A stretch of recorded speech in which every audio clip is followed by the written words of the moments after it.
जी जनाब, तो मैं बता रहा था कि हम एक एग्ज़ाम्पल लेते हैं और उसकी मोरे मशीन बना के देखते हैं। सबसे पहले हम मोरे मशीन को डिस्कस करते हैं।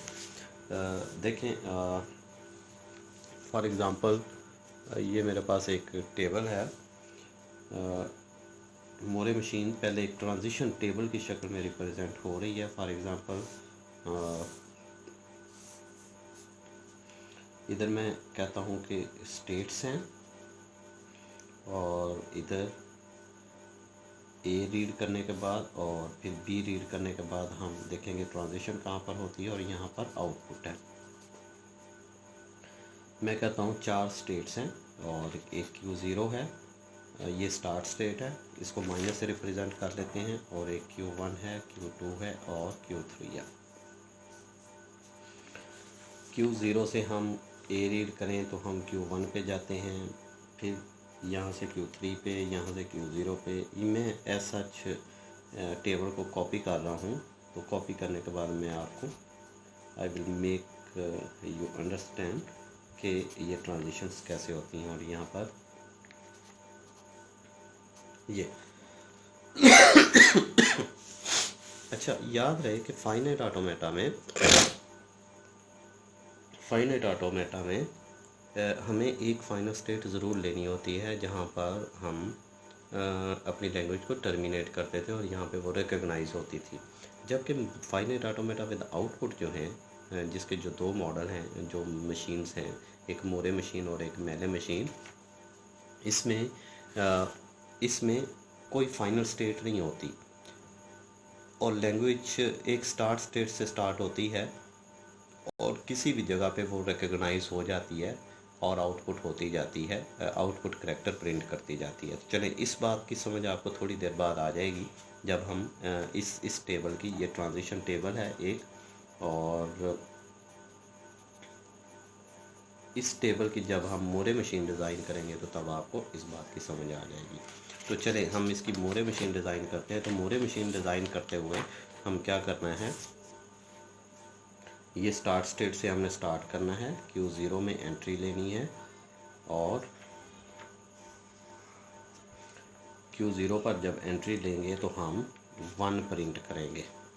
तो स्टेट के अंदर ये याद रहे कि मोरे मशीन जो होती है, ये जिस स्टेट से स्टार्ट होती है, स्टेट विद इन स्टेट ये आउटपुट जनरेट करती है। ये मोरे मशीन, जैसे हमने एंट्री दी, यहाँ से इस स्टेट में आए। अब ज़रूरी नहीं है यहाँ से स्टार्ट कर रहे हैं, मैंने अभी बताया कि स्टार्ट और फाइनल स्टेट यहाँ पर मैटर नहीं करती मोरे और मेले मशीन्स में। तो हमने इस स्टेट में एंट्री ली है, तो पीछे मुमकिन है इसके बहुत ज़्यादा स्टेट्स हों, हम वो स्किप कर रहे हैं। हम सोच रहे हैं कि यहाँ से हम यहाँ ही एंटर आ रहे हैं, पीछे कोई ना कोई कनेक्शन होगा, ज़ाहिर सर्किट होगा, उसे हम डिस्कस नहीं कर रहे। हम एक छोटा सा मॉड्यूल ले रहे हैं कि हम पीछे से इस स्टेट में जंप करते हैं। तो जैसे इस स्टेट में आएंगे तो इस स्टेट में आने के बाद हम 1 जनरेट करेंगे, ये आउटपुट जनरेट करेंगे 1। यानी इसका मतलब ये है Q0 में आप जब लैंड करेंगे तो 1 आउटपुट जनरेट करेंगे। उसके बाद आपने ए रीड करना है तो Q1 पे चले जाना है, ए रीड करना है तो Q1 पे चले जाना है, ठीक है। और बी रीड करना है तो Q3 पे चले जाना है, बी रीड करना है तो Q3 पे चले जाना है, ठीक है। अब देखें Q1 पर पहुंच गए हम।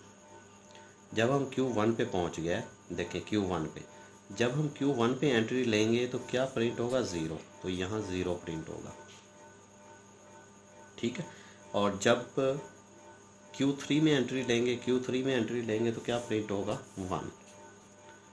तो अब ज़रा ज़्यादा आसानी के साथ आप समझेंगे कि जब हम Q0 में एंटर हो रहे थे तो 1 जनरेट हो रहा था। यानी आप ऐसे समझें कि ये एक इंस्ट्रक्शन है, कंप्यूटर प्रोग्राम की ज़बान में अगर आप समझें ये एक इंस्ट्रक्शन है। जैसे ये इंस्ट्रक्शन एग्जीक्यूट हो जाएगी या इस इंस्ट्रक्शन में को एग्जीक्यूट करने से पहले ये 1 जो है ये आउटपुट मेमोरी में सेव है। मेमोरी में सेव होने का मतलब ये है कि ये वाली आउटपुट इससे पीछे वाली इंस्ट्रक्शन की ये लेके आ रही है। तो जैसे इस स्टेट पे आया, यानी इस इंस्ट्रक्शन पे आए हम, वो उसके साथ प्रीवियस आउटपुट है, प्रीवियस इंस्ट्रक्शन की आउटपुट है बेसिकली। तो हम कहते हैं मेमोरी एलिमेंट है, मेमोरी पीछे वाली इंस्ट्रक्शन का एक रिकॉर्ड वो होल्ड किए हुए है ये वाली स्टेट। इसी तरीके से जब हम नेक्स्ट स्टेट में एंटर होते हैं तो पीछे वाली जो आउटपुट है वो 1 से 0 में चेंज हो जाती है, यानी अब पीछे का जो रिकॉर्ड है मेमोरी एलिमेंट वो 0 हो गया है। इसी तरीके से अगर इधर आते हैं तो मेमोरी का रिकॉर्ड 1 है उसके पास। सिमिलरली जब हम Q1 पर हैं और Q1 पर A रीड करते हैं, Q1 पर A रीड करते हैं तो Q3 पे चले जाते हैं। ये देखें A रीड किया तो Q3 पे चलेगा और Q3 पे पहुंचने के बाद 1 हम आउटपुट करते हैं। इसी तरीके से Q1 पर B जब रीड करेंगे, Q1 पर B रीड किया, Q1 पर B रीड किया तो Q1 पर ही रहे, Q1 पर ही रहे। B रीड करने के बाद तो 0 इस स्टेट पर जनरेट हो ही रहा है पहले, ठीक है। अब Q3 पे आते हैं, Q3 पर A रीड किया तो Q3 पर ही रहते हैं, A रीड किया तो Q3 पर रहते हैं, और B रीड किया तो Q2 पे चले जाते हैं, B रीड किया तो Q2 पे चले जाते हैं। अब Q2 पे जब हम जाते हैं तो Q2 पर क्या जनरेट होता है, 0, तो Q2 पर हम 0 जनरेट करेंगे। अब Q2 को देखते हैं, Q2 पर A रीड किया तो Q0 पे चले जाते हैं, A रीड किया तो Q0 पे चले जाते हैं, और Q2 पर B रीड किया तो Q3 पे चले जाते हैं, B रीड किया तो Q3 पे चले जाते हैं। तो ये एक मोरे मशीन बन चुकी है जो यहाँ से स्टार्ट होती है और टर्मिनेशन पॉइंट इसका कोई नहीं है। जो जैसे जैसे स्टेट तब्दील होती जाएंगी वैसे वैसे ये आउटपुट जनरेट करती जाएगी। इस मशीन का जो बेनिफिट है वो ये है कि इसके साथ एक मेमोरी एलिमेंट जो है वो एसोसिएट होता है। तो फ़र्ज़ करें मैं कहता हूँ कि इस यहाँ से जब हम स्टार्ट करते हैं, इस स्टेट में आते हैं तो मेरे पास एक इनपुट स्ट्रिंग जो है, इनपुट स्ट्रिंग फॉर एग्ज़ाम्पल मैं कहता हूँ वो है AA या कह लें AB है।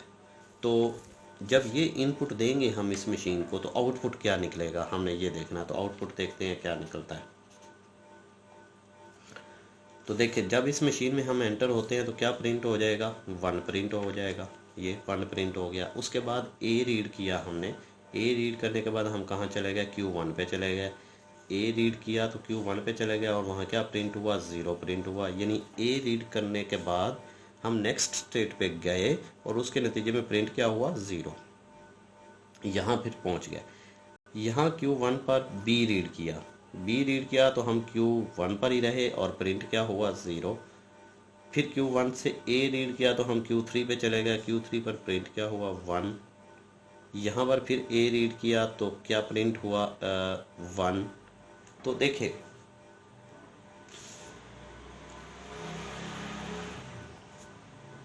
कि हमने 0 0 सॉरी यहाँ पर थोड़ी सी मिस्टेक है शायद कि Q3 पर Q3 AB यहाँ तक तो ठीक है। दोबारा हम रन कर लेते हैं। इस स्टेट में एंटर हुए तो 1 प्रिंट हुआ, उसके बाद A रीड किया तो 0 प्रिंट हुआ, यहाँ पर B रीड किया तो फिर 0 प्रिंट हुआ, फिर A रीड किया तो 1 प्रिंट हुआ, फिर B रीड किया तो यहाँ आए एक्चुअली, तो ये 0 प्रिंट हुआ।